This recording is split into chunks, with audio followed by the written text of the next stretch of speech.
আসসালামু আলাইকুম Imran magic English 24 এর পক্ষ থেকে আপনাদেরকে জানাই শুভেচ্ছা ও স্বাগতম। আজকে আমরা আলোচনা করব, দেখেন যে অ্যাফার্মেটিভ টু নেগেটিভ এর একটা রুল, সেটা হলো 11 নম্বর রুল, যেটা আমরা দেখতে পাচ্ছি যে 11 নম্বর রুল নিয়ে আলোচনা করব। দেখেন যে হার্ডলি বা স্কার্সি যদি থাকে, এর সাথে থাকলে আবার জোড়া, যে হার্ডলি থাকলে হোয়েন থাকবে এবং স্কার্সি থাকলে বিফোর থাকবে। এগুলো থাকলে আমরা এই হার্ডলি বা স্কার্সির পরিবর্তে নো সুনার হ্যাড এবং হোয়েন বা বিফোরের পরিবর্তে আমরা দেন বসাবো, তারপর প্লাস বাকি অংশ।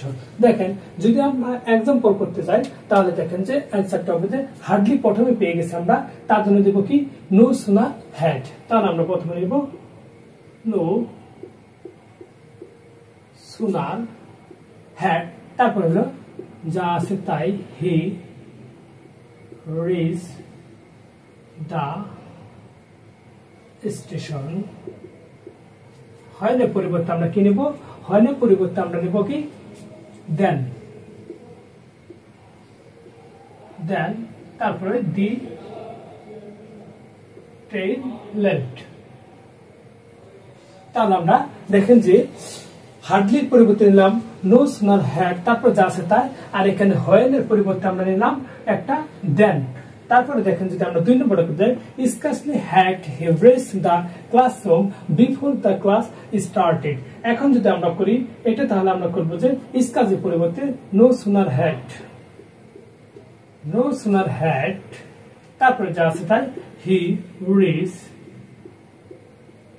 দ্য ক্লাসরুম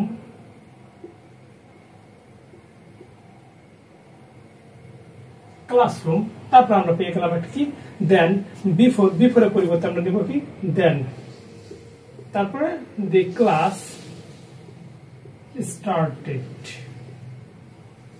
অর্থাৎ আমরা মনে রাখবো যে হার্ডলি বা স্কার্সলি হোয়েন বিফোর যেটাই থাকুক না কেন, তার পরিবর্তে আমরা প্রথমে নিব যে নো সুনার হ্যাড, তারপরে যা থাকবে তাই, তারপরে আমরা হোয়েন বা বিফোরের পরিবর্তে একটা দেন নিব, দেনের পরে যা থাকবে তাই।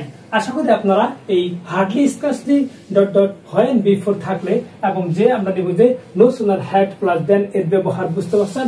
আপনারা এইভাবে খাতায় নোট করে সুন্দর করে আপনারা অনেকগুলা এক্সাম্পল পেয়ে যাবেন। যে কোনো একটি বই থেকে আপনারা এক্সাম্পল করার বেশি করে নেবেন। সবাই ভালো থাকবেন, সুস্থ থাকবেন, দেখা হবে পরবর্তী ক্লাসে। আল্লাহ হাফেজ।